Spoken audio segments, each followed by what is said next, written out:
Hey guys, welcome to today's episode. Today we are going to be talking about winter fatigue and how you can overcome them. For someone who's generally feeling overall tired, this video applies to you as well because there are a few tips which are so basic that I have not been doing, and I'm sure a lot of us may also not be doing it. So stick around till the end of the video where I share my pointers and we can take it from there.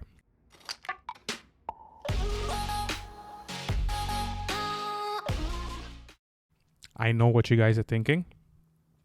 You can go online and you can type how to beat fatigue or how to beat winter fatigue, and you will get a lot of pointers on how you could beat them. But hey, there is something that does not appeal to me when I do that. When I go online and I type, it gives me a lot of pointers, but those pointers make no sense to me because they feel weird and absurd when I read the heading. I open an article, there are pointers on what the article is. The article is highlighted and it's bolded. When I read that, I start thinking to myself, for example, how to beat winter fatigue. I see an article, and the article says, get more sunlight. I'm like, bro, it's winter. How do you want me to go out and get more sunlight? Especially living in a country where it feels like minus 15 and minus 17, it is not easy. For someone living in a tropical country, for those who are feeling overall tired, sunlight is not really the biggest issue, but there are a lot of other issues. For someone living in a cold country, it's just not easy to get sunlight. Simply because it's cold, you cannot go out. So when the first point is sunlight, you do not get it. So there are basic tips that I'm going to share, but I will give you the perspective of how I dealt with it and what it means, how I thought some things were stupid, but at the end of it, it kind of made sense when I piece things together. So stick around. If you are someone who's very skeptical, who does not or who do not or you cannot do things at the very drop of an hat, or when you see it or when someone says it, video will completely appeal to you because I am that skeptic. I do not do things easily. For those who know me, I am very stubborn and very strong at it, and just having to know something myself before I go ahead and do it. So if you are a skeptic, you gotta stay on till the end of the video because you are listening to a skeptic, and this is what I did to pass through it. Before I dive into the video, I'd like to say that winter fatigue is a real thing. It is not something in the head or in the mind. It is physical and people go through it. There is summer solstice somewhere around the month of June, and it could differ in different countries depending on the seasons and the variance of the sun. So let's say a place like Texas, for example, summer solstice could be around in the month of June, where sun time is close to about 15 hours. Fast forward to moving to December when it's winter solstice, the sun time is close to about 9 hours. So in different countries and in different parts, the sun time really comes down, and this has a huge impact on how you feel, your mood, vitamin D, and a lot of other reasons. So we're right now in the time of winter solstice, which is why you feel the way you feel. So there are a few things that you can do to improve it. And in this video, I'm going to share those things where I will be telling you how you can improve them. This is what a day in the life looks like. Like I wake up, I feel sluggish, I start work. I am not 100% dialed in work. I'm not locked in. And then after work, that's the end of the day. And technically, I may try to go to the gym or not, or just laze around and just wait for the next day. But make sure I hit the bed at 9 p.m. What do I do from 9 to 12? So there are these cool apps where you can just swipe at them and you get reels. You can watch them forever, literally, and nothing can disturb you.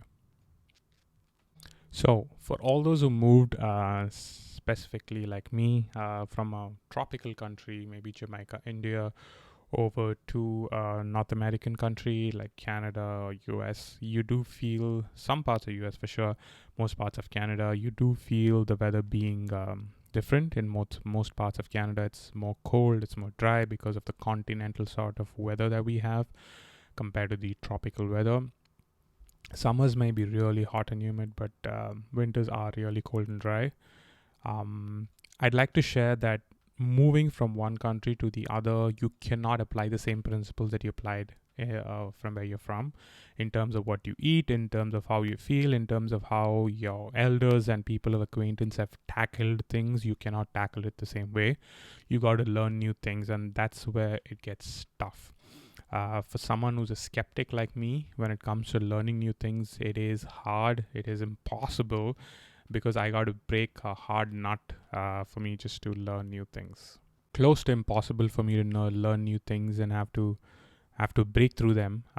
So someone who's from a new country, you cannot apply the same principles as said. So you need to learn new things.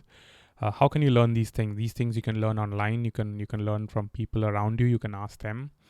But what if you're someone who's a skeptic and you do not understand their perspective? For example, for me, unless someone is just me, and if they tell me things, I will get it. But if someone is not me, I don't get it.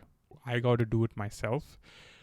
It's not a perspective of ego or stubbornness, but it just does not make practical sense when someone's not me and they tell me things. Yes, I can learn from the experience. I can learn from a lot of other factors, but going through the same thing, you want to learn. So as much as I also retain information from other people, I want to do my own research. All I'm trying to give here is telling you what the tip is and the perspective of how I arrived at it. How you apply it is definitely going to be on you, because application is the only part of knowledge that makes sense. Everything else, everyone else knows today. ChatGPT can do a lot of other things that you cannot do. So another reason why we feel winter fatigue, apart from the fact of sunlight, is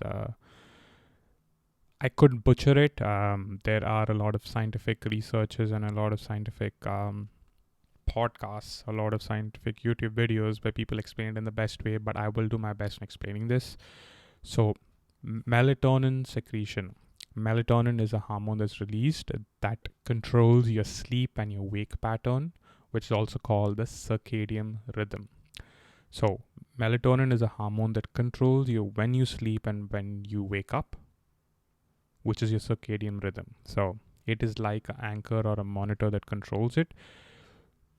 This hormone or melatonin that's released in your body is due to various factors, especially when there's lack of sunlight. Your body senses that, which is why they also say that you do not ingest caffeine after a certain point in time in the evening, because it hampers your sleep or it affects your sleep. That is also a reason, because it does impact the melatonin secretion. So the reason of explaining this is because the secretion of melatonin is higher in winter. Let's dive right into this episode and see what the perspectives are, what the tips are, and how you can apply it. So the number one thing that I read online and which kind of intrigued me at the very first time is you got to get more sunlight in winter, and sunlight is crucial. Yes, it is cold. We cannot go out. You got to wear you got to wear 7-8 layers for me to go out to, just to feel what sunlight can be. It's not pleasant, and sunlight is a huge factor in how you feel. So initially when I read this, I did find it really weird and absurd, but after a point in time, you realize that there is no other way out but to get sunlight. I understand that when you wake up, you would not want to go out just to get sunlight, but think about it. If you are at home and you are already feeling a little tired and you are hesitant to go get sunlight, that's gonna continue. You want to just take that leap at the very first day. The second day, third day, it's gonna get better, but the first day leap is important, where you wake up and you at least start with 5 minutes of sunlight in the day. I've tried this. I have failed at it in the beginning of the day. I kind of try to get it towards later part of the day, but it's advisable to get it at the very beginning or an initial bit of the day. It starts the process of vitamin D secretion within your body. So sunlight is important because vitamin D deficiency can hamper your mood, how you feel, and a lot of other things. I think even in the previous videos I've spoken about vitamin D and how important it is. It's very, very crucial when it comes to beating winter fatigue. So you want to be able to get the little bit of sunlight for vitamin D because you want to feel better. So just take that little bit of leap of faith. just get used to it, because you eventually, if you're planning to live in a new country where it's cold, you gotta get used to it. Even if you're planning to move to another country, you don't want to be miserable for the 2-3 years that you're planning to stay, right?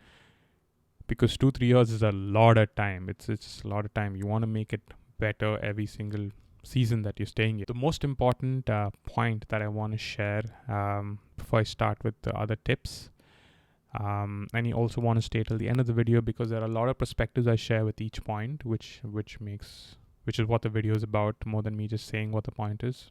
Well, before I go into, you need to understand, I'll tell you a little very quick story. So I was someone who would dread winter and snow, and I remember not going in work a couple of days, and I always had this friend show up to work. I asked him, what makes you come to work no matter what the weather is?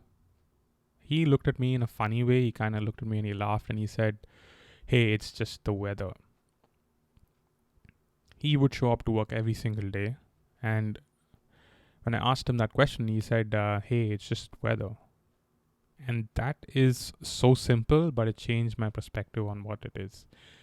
Winter is just the weather. It is not a doomsday. It is just the weather. It is hard. I get it. But when he said it, it kind of struck me, because at times, a few instances that happens to you, it kind of strikes you. So it struck me that winter was just the weather. It was after what he said that things actually really changed for me. At times, very innocuous situations change things for you. That changed for me. From what I was, from now going out in winter, trying to go to the gym in winter, it was that instance. It's a breeze. Technically, winter's not a breeze, but yeah, winter's a breeze. It's cold when it blows. So sunlight is crucial. Second point is vitamin D intake. Because there is lack of sunlight and it's hard for us to get sunlight, the secretion of vitamin D is lower. So you got to make sure that vitamin D is optimal within your bloodstream and your body. Vitamin D can be got by fatty foods such as egg yolks and fish and a few other fatty foods, and a lot of other natural sources you can get vitamin D, but the mg, or the concentration of vitamin D in fatty fish, for example, is way lesser or even insignificant compared to what we need in a day. So one of the best things is to supplement vitamin D. Before I proceed, I want to say that I am no physician. I am not a trained professional. This is just what I did and what worked for me. If it does work for you, if you think it would work for you, please go ahead and try it. But before that, you want to consult a medical professional, because I am no professional. I'm just sharing my experience and what worked for me. So before you do that, you want to be able to get medical professional help.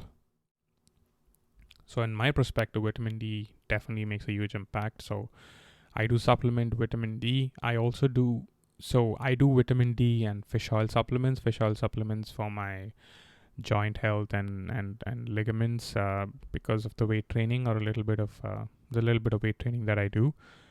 It helps. So I take vitamin D with fish oil in 1 capsule a day, and that has really worked for me in terms of my mood elevation, because not all food sources, I cannot eat all those food sources every single day just to get my vitamin D intake, and at times I miss those food sources. So just by supplementing them, I think it worked for me. So vitamin D, focus on your foods, consult someone for a vitamin D supplementation. You want to be able to get it. I understand what it means for you not being able to take supplements. I was on that side of the boat, but I think the trade-off is better mood, better elevation, better performance, work and gym, and just overall better health. So the trade-off from me not taking it, understanding what it is, and taking it and feeling better was a good trade-off.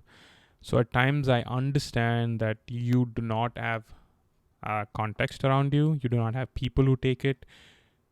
You do not have any family members taking any supplements. They feel the supplements are bad. So there are a lot of other reasons, yada yada. We can just keep going on. But I just like you to know that the food sources now are different, people are different, weather's different, country's different. When everything's different, you got to do different things, and which is where supplementation does have a huge impact. So you want to understand the overall picture before you pinpoint something and say it's wrong. I would do that. I took my time. Please take your time, but get to it as quick as you possibly can, because it does have a huge impact, and which is why I want to put it at the very top of the list, vitamin D. Healthy eating for your overall health. You want to get all your vitamins, minerals, etc. Good food choices, and getting a workout regime or routine. I understand eating does come in all the other things, because eating has a huge impact obviously on how we feel and how everything goes. We cannot binge on junk foods and feel better, and at the same time you want to make sure that you are also working out and having a good workout regime, simply because if you are not doing the workout bit and you're not having a good workout regime, the endorphins are not released, you feel more sluggish. As it is, winter is just depressing. So you want some source of endorphins that go in when the sunlight, when you go out, you play, you go for a walk, when you smell the breeze with there's a leaf, there's flowers, it's different. But when there's nothing of it, you got to release your own endorphins, and you want to make sure that you go and get your endorphins and work out. As important as you think working out is in summer because the weather is good, it is even more crucial for you to work out in winter to release endorphins, because it definitely has a huge impact on your mood and how you feel. Someone living in a cold country, you understand that winters can be long. They run into months. You cannot feel sluggish and you cannot feel compromised those few months because you're not doing a certain practice. The next tip that I would like to talk about is your sleep cycle. If you are someone who wakes up a certain time and sleeps a certain time, you want to stick to it as much as you can. I know at weekends it may suffer, but you could take a day to recover from it before you go back on Monday. But as much as you can, 90% of the time, you want to stick to the same sleep and wake cycles. It so happens that if you stick to the same sleep and wake cycles, a lot of things are cured, a lot of things are better. In terms of your eating time as well falls in place, and how you feel as well falls in place. So stick to the same circadian rhythm or the sleep and wake cycle. That has a huge impact. It's hard. This for me is the hardest. I still have not been able to tackle it. The reason why I get Monday blues is because of this. I still do get Monday blues. I still haven't fought it. I'm hoping you guys do a better job at it. But yes, sleep and wake cycle is very important. You're looking at someone who has not tackled it, but it is crucial. I actually wanted to omit this point because I struggle with it, but I want to keep it in, because just because I failed doesn't mean you guys will fail as well. I'm trying, and I hope you guys will try it too. The other tip is to hydrate. You want to make sure that you get your fluids in now. This is important. In winter, you do tend to drink coffee, tea, green tea, and these are the general options that you pick when it's winter. But you need to understand that tea and coffee has got a diuretic. Diuretic is a substance that induces you to urinate. So diuretic causes urination. So there is a lot of water loss. Not a lot, but in general, that's how diuretics work. It does lead to urination, and you generally end up losing water when you drink tea and coffee. So when you're drinking a diuretic like tea and coffee, and you're losing water, it's not real hydration. In winter, I understand we always pick something that's warm, that's hot. You want to drink something that's not cold, but do not do that in a prolonged period of time, because having a diuretic in a prolonged period of time, you're just going to be dehydrated more than being hydrated. So you want to probably switch it to warm water if that helps. But for me, anything that's water warm just makes me feel weird about it. I do not do it. I do regular water and I drink a lot of it. If you want to add any vitamin C tablets or any electrolytes in your drink with flavored water, if you want to do that, that works great as well. Electrolytes is something that I prefer. if you guys prefer it as well, please add electrolytes to your water. That's just great because it's got flavor and it tastes good as well. But for those who can just do water, y'all are the champions. For those who just do tea and coffee, try avoiding it because you actually lose more water, and